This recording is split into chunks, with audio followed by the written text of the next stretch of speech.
You'll have to forgive my lethargy.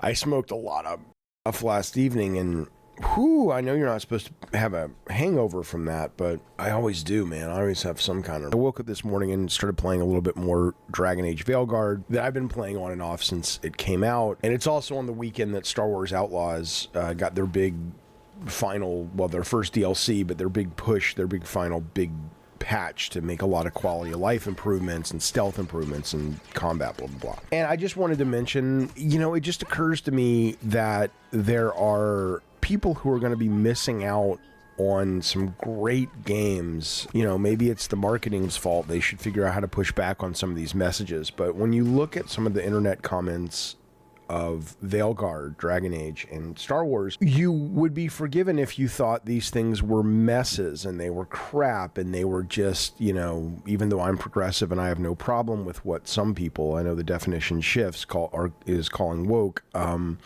Some people say they don't like it, whatever. You would be forgiven to assume that's what those games, that's all they were. And they're just not. And I'm just letting you know, man. Don't get me wrong. I mean, there's some cringy scenes in Veilguard, even though I'm super allied with LGBT folks. You know, the scene everybody shows about the push-ups and stuff is stupid, poorly written. What are you doing? Pulling a barb. Oh. The hero of Outlaws, she looks like this, which I think she's super cute and she's fun and she's very likable. Anybody.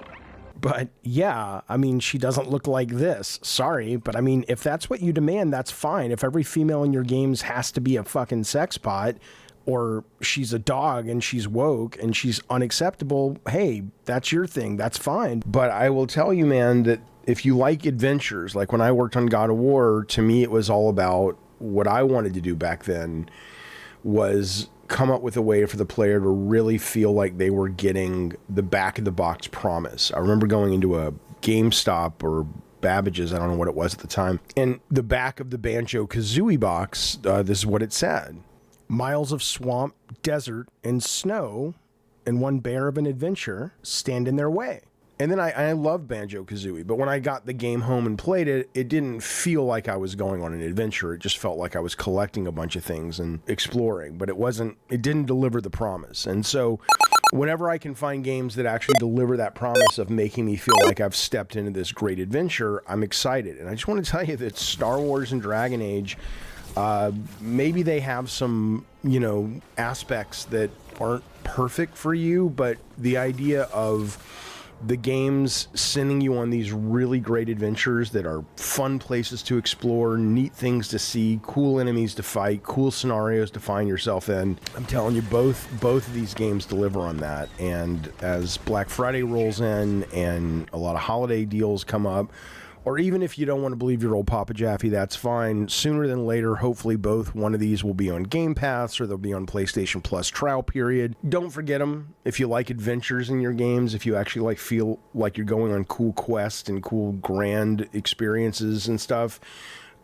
circle back, because I think you'll find, while neither of these games are perfection, they probably, at least in the last couple years, do better than any other game. Except maybe, I haven't played Erdtree, but certainly Elden Ring gives you a great sense of a huge adventure. But short of that one, instead of worrying, I mean, they have stories and all that shit, but it's not about the story, the director's vision. It's about giving you a grand adventure to go on. If that's what you're into, there are a few games I can think of in the last few years that do it better than Dragon Age, Veilguard, and Star Wars Outlaws. So give him a chance, man. That's all I'm asking. Give him a chance, baby. Be well.